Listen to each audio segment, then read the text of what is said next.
Ex-Wapres JK bongkar rahasia OPM, saran ke Prabowo taklukkan KKB lewat akar konflik, rampok.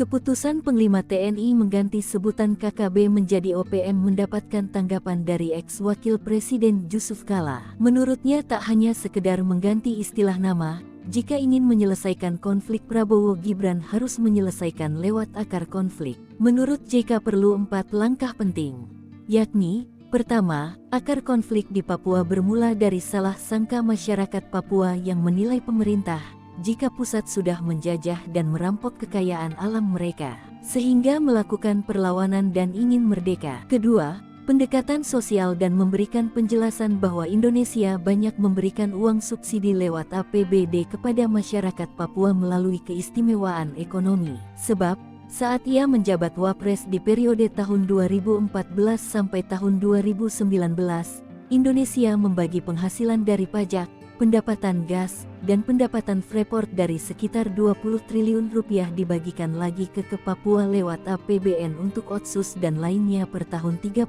triliun rupiah. Ketiga, pemerintah pusat harus mendorong agar elit Papua memperbaiki pengelolaan keuangan Papua. Sebab, menurut JK sebanyak apapun uang yang dikucurkan ke Papua, sering tidak sampai ke masyarakat karena pengelolaan yang kurang baik dan dikorupsi. Keempat, melakukan dialog memberikan pemahaman tentang perlakuan pemerintah pusat memberikan otonomi khusus. Ini di Papua jauh lebih federal daripada federal.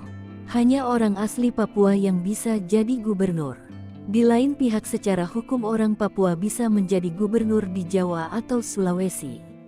Sebaliknya orang Sulawesi tidak bisa menjadi gubernur atau bupati di Papua, ujar JK. JK mendorong pemerintah bisa memberikan pemahaman lewat pendekatan untuk menjelaskan bahwa banyak keistimewaan yang diberikan, termasuk dana besar, tetapi dikorupsi oleh pejabat setempat sehingga tidak dinikmati untuk kemakmuran rakyat. Sementara itu, Prabowo sendiri dalam janji kampanye menegaskan akan menegakkan keadilan di Papua dan melakukan dialog. Namun, penyelesaian konflik Papua tetap mempertimbangkan faktor penghambat seperti campur tangan bangsa lain, ada persoalan geopolitik. Maka itu ada 4 langkah yang akan dilakukan Prabowo.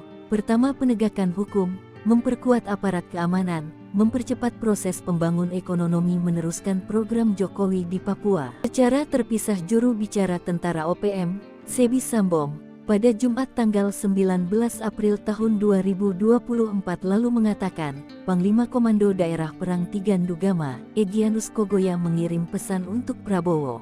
Ia mengingatkan, bagaimana Prabowo dalam operasi Mapenduma pada 1996 dan membandingkannya upaya pembebasan pilot Susi Air, Kapten Philip saat ini. Maka Sebi meminta siapapun pemerintah yang memimpin berharap ada dialog.